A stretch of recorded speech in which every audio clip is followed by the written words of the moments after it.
Há muitas moradas na casa de meu pai. Não se turbe o vosso coração. Crede em Deus. Crede também em mim. Há muitas moradas na casa de meu pai. Se assim não fosse, eu vou-lhe teria dito. Pois vou preparar-vos o lugar. E depois que eu me for, e vos aparelhar o lugar, virei outra vez e tomar-vos-ei para mim, para que lá onde estiver, estejais vós também.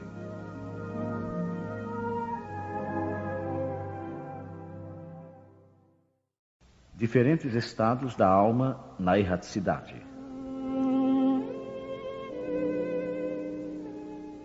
A casa do Pai é o universo. As diferentes moradas são os mundos que circulam no espaço infinito, oferecendo aos espíritos desencarnados estações apropriadas ao seu adiantamento. Independentemente da diversidade dos mundos, essas palavras podem também ser interpretadas pelo estado feliz ou infeliz dos espíritos na erraticidade. Conforme for ele mais ou menos puro e liberto das atrações materiais, o meio em que estiver, o aspecto das coisas, as sensações que experimentar, as percepções que possuir, tudo isso varia ao infinito. Enquanto uns, por exemplo, não podem afastar-se do meio em que viveram, outros se elevam e percorrem o espaço e os mundos. Enquanto certos espíritos culpados erram nas trevas, os felizes gozam de uma luz resplandecente e do sublime espetáculo do infinito. Enquanto, enfim, o malvado, cheio de remorsos e pesares, frequentemente só, sem consolações, separado dos objetos da sua afeição, geme sob a opressão dos sofrimentos morais, o justo, junto aos que ama, goza de uma indizível felicidade. Essas também são, portanto, diferentes moradas, embora não localizadas nem circunscritas.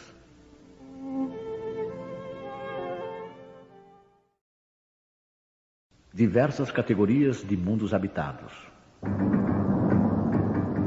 Do ensinamento dado pelos espíritos, resulta que os diversos mundos possuem condições muito diferentes uns dos outros, quanto ao grau de adiantamento ou de inferioridade dos seus habitantes. Dentre eles, há os que são ainda inferiores à Terra, física e moralmente. Outros estão no mesmo grau. E outros lhes são mais ou menos superiores em todos os sentidos. Nos mundos inferiores, a existência é toda material. As paixões reinam soberanas. A vida moral quase não existe. À medida que esta se desenvolve, a influência da matéria diminui, de maneira que nos mundos mais avançados, a vida é, por assim dizer, toda espiritual. Nos mundos intermediários, o bem e o mal se misturam, e um predomina sobre o outro, segundo o grau de adiantamento em que se encontrarem. Embora não possamos fazer uma classificação absoluta dos diversos mundos, podemos, pelo menos, considerando o seu estado e o seu destino, com base nos seus aspectos mais destacados, dividi-los assim, de um modo geral. Mundos primitivos, onde se verificam as primeiras encarnações da alma humana. Mundos de expiação e de provas, em que o mal predomina. Mundos regeneradores, onde as almas que ainda têm o que expiar adquirem novas forças, repousando das fadigas da luta. Mundos felizes, onde o bem supera o mal. Mundos celestes ou divinos, morada dos espíritos purificados, onde o bem reina sem mistura. A Terra pertence à categoria dos mundos de expiações e de provas, e é por isso que nela o homem está exposto a tantas misérias. Os espíritos encarnados no mundo não estão ligados a ele indefinidamente, e não passam nesse mundo por todas as fases do progresso que devem realizar para chegar à perfeição. Quando atingem o grau de adiantamento necessário, passam para outro mundo mais adiantado, e assim sucessivamente, até chegarem ao estado de espíritos puros. Os mundos são as estações em que eles encontram os elementos de progresso proporcionais ao seu adiantamento. É para eles uma recompensa passarem a um mundo de ordem mais elevada, como é um castigo prolongarem sua permanência num mundo infeliz ou serem relegados a um mundo ainda mais infeliz, por se haverem obstinado no mal.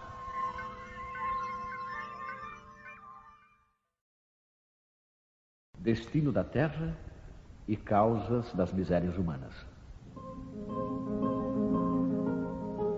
Admira-se de haver na Terra tantas maldades e tantas paixões inferiores, tantas misérias e enfermidades de toda sorte, concluindo-se que miserável coisa é a espécie humana. Esse julgamento decorre de uma visão estreita, que dá uma falsa ideia do conjunto. É necessário considerar que toda a humanidade não se encontra na Terra, mas apenas uma pequena fração dela. Porque a espécie humana abrange todos os seres dotados de razão que povoam os inumeráveis mundos do universo. Ora, o que seria a população da Terra diante da população total desses mundos? Bem menos que a de um lugarejo em relação à de um grande império. A condição material e moral da humanidade terrena nada tem, pois, de estranho se levarmos em conta o destino da Terra e a natureza de sua população. Faríamos uma ideia muito falsa da população de uma grande cidade se a julgássemos pelos moradores dos bairros mais pobres e sórdidos. Num hospital, só vemos doentes e estropiados. Numa galé, vemos todas as torpezas, todos os vícios reunidos. Nas regiões insalubres, a maior parte dos habitantes são pálidos, fracos e doentes. Pois bem, consideremos a Terra como uma rabalde, um hospital, uma penitenciária, um pantanal, porque ela é tudo isso a um só tempo. E compreenderemos por que as suas aflições sobrepujam os prazeres.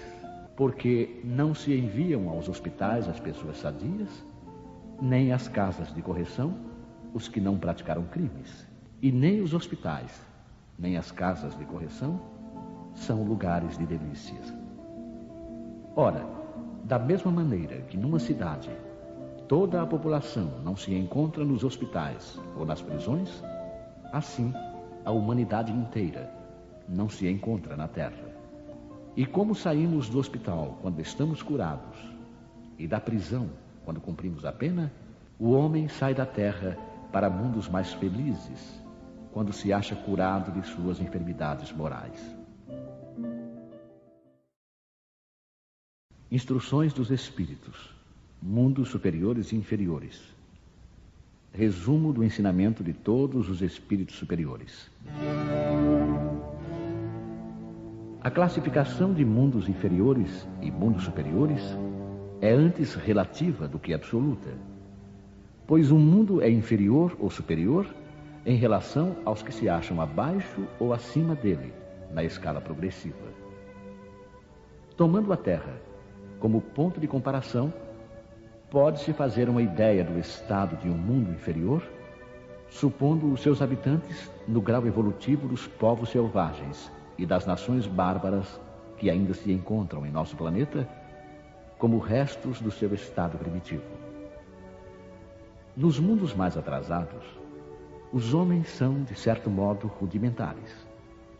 Possuem a forma humana, mas sem nenhuma beleza.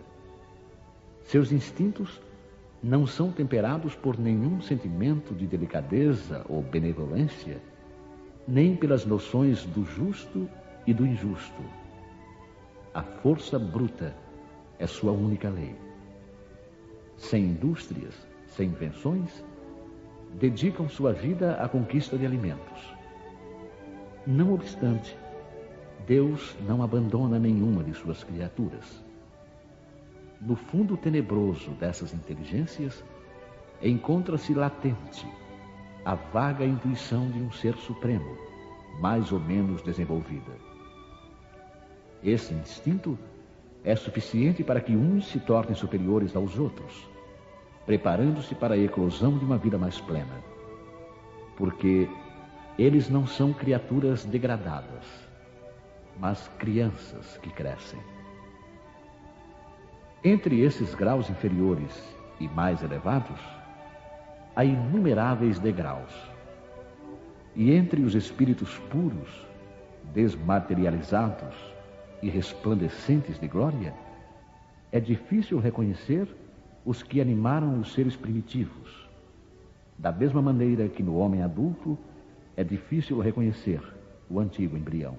Nos mundos que atingiram um grau superior de evolução, as condições da vida moral e material são muito diferentes das que encontramos na Terra. A forma dos corpos é sempre, como por toda parte, a humana, mas embelezada, aperfeiçoada e, sobretudo, purificada. O corpo nada tem da materialidade terrena e não está, por isso mesmo, sujeito às necessidades, às doenças e às deteriorações decorrentes do predomínio da matéria. Os sentidos, mais sutis, têm percepções que a grosseria dos nossos órgãos sufoca. A leveza específica dos corpos torna a locomoção rápida e fácil. Ao invés de se arrastarem penosamente sobre o solo, eles deslizam, por assim dizer, pela superfície ou pelo ar, pelo esforço apenas da vontade, à maneira das representações de anjos ou dos manes dos antigos nos Campos Elíseos. Os homens conservam à vontade os traços de suas existências passadas e aparecem aos amigos em suas formas conhecidas, mas iluminadas por uma luz divina, transfiguradas pelas impressões interiores que são sempre elevadas. Ao invés de rostos pálidos, arruinados pelos sofrimentos e as paixões, a inteligência e a vida esplendem com esse brilho que os pintores traduziram pela auréola dos santos. A pouca resistência que a matéria oferece aos espíritos já bastante adiantados facilita o desenvolvimento dos corpos e abrevia ou quase anula o período de infância. A vida, isenta de cuidados e angústias, é proporcionalmente muito mais longa que a da Terra. Em princípio, a longevidade é proporcional ao grau de adiantamento dos mundos. A morte não tem nenhum dos horrores da decomposição e, longe de ser um motivo de pavor, é considerada como uma transformação feliz, pois não existem dúvidas quanto ao futuro. Durante a vida, não estando a alma encerrada numa matéria compacta, irradia e goza de uma lucidez que a deixa num estado quase permanente de emancipação, permitindo a livre transmissão do pensamento. Nos mundos felizes, as relações de povo para povo, sempre amigáveis, jamais são perturbadas pelas ambições de dominação e pelas guerras que lhes são consequentes. Não existem senhores nem escravos, nem privilegiados de nascimento. Só a superioridade moral e intelectual determina as diferentes condições e confere a supremacia. A autoridade é sempre respeitada, porque decorre unicamente do mérito e se exerce sempre com justiça. O homem não procura elevar-se sobre o seu semelhante, mas sobre si mesmo, aperfeiçoando-se. Seu objetivo é atingir a classe dos espíritos puros. E esse desejo incessante não constitui um tormento, mas uma nobre ambição que o faz estudar com ardor para os igualar. Todos os sentimentos ternos e elevados da natureza humana apresentam-se engrandecidos e purificados. Os ódios, as mesquinharias do ciúme, as baixas cobiças da inveja, são ali desconhecidos. Um sentimento de amor e fraternidade une a todos os homens, e os mais fortes ajudam os mais fracos. Suas posses são correspondentes às possibilidades de aquisição de suas inteligências, mas ninguém sofre a falta do necessário, porque ninguém ali se encontra em expiação. Em uma palavra, o mal não existe. No vosso mundo, tendes necessidade do mal para sentir o bem, da noite para admirar a luz, da doença para apreciar a saúde. Lá, esses contrastes não são necessários. A eterna luz, a eterna bondade, a paz eterna da alma proporcionam uma alegria eterna que nem as angústias da vida material, nem os contatos dos maus que ali não têm acesso poderiam perturbar. Eis o que o espírito humano só dificilmente compreende. Ele foi engenhoso para pintar os tormentos do inferno, mas jamais pôde representar as alegrias do céu. E isso por quê? Porque, sendo inferior, só tem experimentado penas e misérias e não pode entrever as claridades celestes. Ele não pode falar daquilo que não conhece. Mas à medida que se eleva e se purifica, o seu horizonte se alarga e ele compreende o bem que está à sua frente, como compreendeu o mal que deixa para trás. Esses mundos afortunados, entretanto, não são mundos privilegiados, porque Deus não usa de parcialidade para nenhum de seus filhos. A todos concede os mesmos direitos e as mesmas facilidades para chegarem até lá. Fez que todos partissem do mesmo ponto e não dota a uns mais do que aos outros. Os primeiros lugares são acessíveis a todos. Cabe-lhes conquistá-los pelo trabalho, atingi-los o mais cedo possível ou abandonar-se durante séculos e séculos no meio da escória humana. Mundos de expiações e de provas. Santo Agostinho. Que vos direi que já não conheçais dos mundos de expiações, pois que basta considerar a terra que habitais. A superioridade da inteligência, num grande número de seus habitantes, indica que ela não é um mundo primitivo, destinado à encarnação de espíritos ainda mal saídos das mãos do Criador. Suas qualidades inatas são a prova de que já viveram e realizaram um certo progresso, mas também os numerosos vícios a que se inclinam são o indício de uma grande imperfeição moral.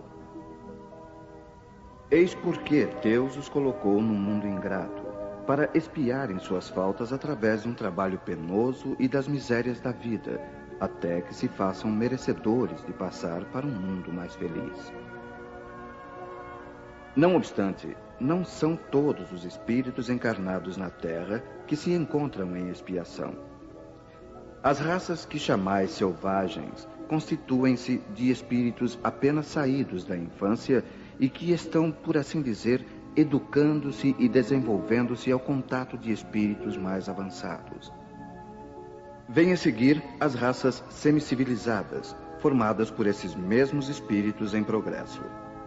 Essas são, de algum modo, as raças indígenas da Terra, que se desenvolveram pouco a pouco através de longos períodos seculares, conseguindo algumas atingir a perfeição intelectual dos povos mais esclarecidos.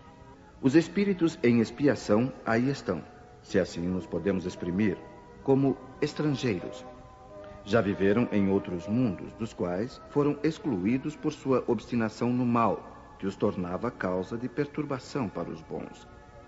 Foram relegados por algum tempo entre os espíritos mais atrasados, tendo por missão fazê-los avançar, porque trazem uma inteligência desenvolvida e os germes dos conhecimentos adquiridos. É por isso que os espíritos punidos se encontram entre as raças mais inteligentes, pois são estas também as que sofrem mais amargamente as misérias da vida, por possuírem maior sensibilidade e serem mais atingidas pelos atritos do que as raças primitivas, cujo senso moral é mais obtuso. A Terra nos oferece, pois, um dos tipos de mundos expiatórios em que as variedades são infinitas, mas têm por caráter comum servirem de lugar de exílio para os espíritos rebeldes à lei de Deus. Nesses mundos, os espíritos exilados têm de lutar, ao mesmo tempo, contra a perversidade dos homens e a inclemência da natureza, trabalho duplamente penoso que desenvolve a uma só vez as qualidades do coração e as da inteligência. É assim que Deus, na sua bondade, torna o próprio castigo proveitoso para o progresso do espírito.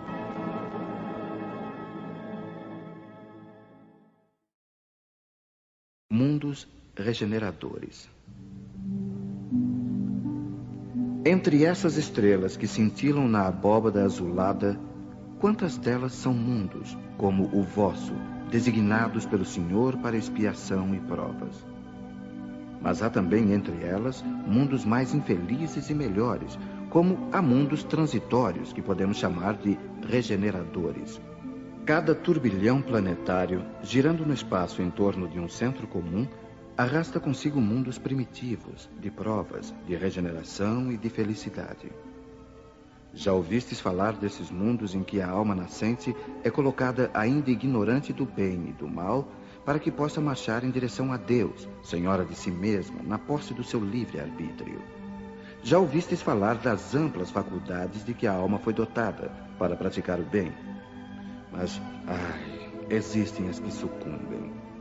Então Deus, que não quer aniquilá-las, permite-lhes ir a esses mundos em que, de encarnações em encarnações, podem fazer-se novamente dignas da glória a que foram destinadas.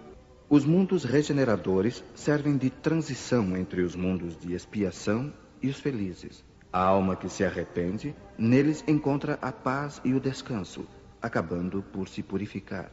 Sem dúvida, mesmo nesses mundos, o homem ainda está sujeito às leis que regem a matéria.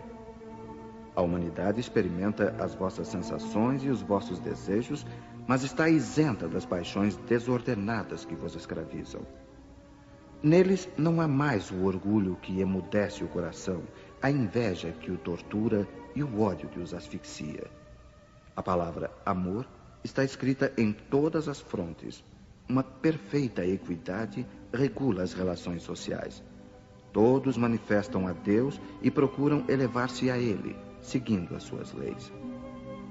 Nesses mundos, contudo, ainda não existe a perfeita felicidade, mas a aurora da felicidade. O homem ainda é carnal e por isso mesmo sujeito às vicissitudes de que só estão isentos os seres completamente desmaterializados. Ainda tem provas a sofrer, mas estas não se revestem das pungentes angústias da expiação.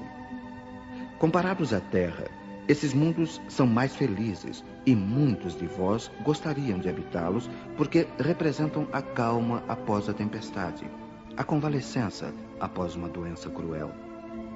Menos absorvido pelas coisas materiais, o homem entrevê melhor o futuro do que vós. Compreende que são outras as alegrias prometidas pelo Senhor aos que se tornam dignos, quando a morte ceifar novamente os seus corpos para lhes dar a verdadeira vida. É então que a alma liberta poderá pairar sobre os horizontes. Não mais os sentidos materiais e grosseiros, mas os sentidos de um perispírito puro e celeste, aspirando às emanações de Deus sob os aromas do amor e da caridade que se expandem do seu seio.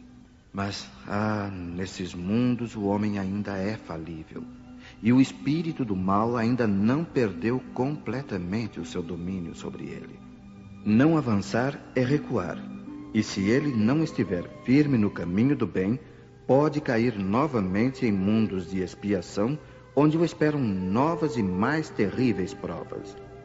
Contemplai, pois, durante a noite, na hora do repouso e da prece, essa abóbada azulada, e entre as inumeráveis esferas que brilham sobre as vossas cabeças, procurai as que levam a Deus, e pedi que o mundo regenerador vos abra o seu seio após a expiação na Terra.